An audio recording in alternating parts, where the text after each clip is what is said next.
B J ಪಿಯವರಿಗೆ ಏನು ಬೇಕು, ಅವರಲ್ಲೇ ಗೊಂದಲ ಇದೆ.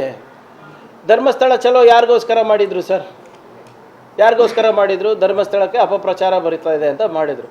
ಸೌಜನ್ಯ ಅವ್ರ ಮನೆಗೆ ಹೋಗಿದ್ರು. ಸೌಜನ್ಯ ಮನೆಯಲ್ಲಿ ಏನಾಯಿತು? ಯಾರ ಮೇಲೆ ಅಪವಾದನೆ ಬಿತ್ತು? ಆಮೇಲೆ ಮತ್ತೆ ಹೊರಗಡೆ ಬಂದು ಅವರು ಏನಾದರೂ ಸುಪ್ರೀಂ ಕೋರ್ಟಿಗೆ ಹೋಗಿ CBI ಕೇಸನ್ನು ಮರುಚಾಲನೆ ಜೀವ ನೀಡಬೇಕು ಅಂದರೆ ಸಹಕಾರ ಮಾಡಿಸ್ತೀವಿ. ಅದು ಯಾರ ವಿರುದ್ಧ? ಇದು ಯಾರ ವಿರುದ್ಧ? ಏನು ಕಾಮನ್ ಸೆನ್ಸ್ ಇದೆಯಾ ಇವರಿಗೆ? ಈಗ ಯಾರ ಮನೆಗೆ ಹೋಗಿದ್ರು ಆ ವ್ಯಕ್ತಿನೇ ಹೇಳ್ತಾರಲ್ಲ, ಅಲ್ಲಿ ರಾಶಿ ರಾಶಿ ಬುರುಡೆ ಸಿಕ್ಕಿದೆ, ಅದು ಸಿಕ್ಕಿದೆ ಅಂತ. ಇವಾಗ BJP ಏನು ಹೇಳ್ತಾರೆ?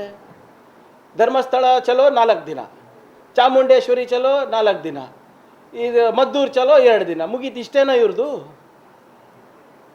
ಏನು ಇವ್ರ ನೀತಿ ಏನಿದೆ ಹೇಳಿ? ಮಳೆ ಬಂದಿದೆ, ಬೆಳೆ ಹಾನಿ ಆಗಿದೆ, NDRF ನಾನು ಸರಿಪಡಿಸ್ರಪ್ಪ ಅಂತ ಹೋಗಿ ಮೋದಿಯವ್ರ ಹತ್ರ, ಶಾ ಅವ್ರ ಹತ್ರ ಕೇಳೋದು ಬಿಟ್ಟು ಇದು ಹೋಗ್ಬಿಟ್ಟು ಈ ಚಲೋ ಈ ಚಲೋ ಅಷ್ಟೇ.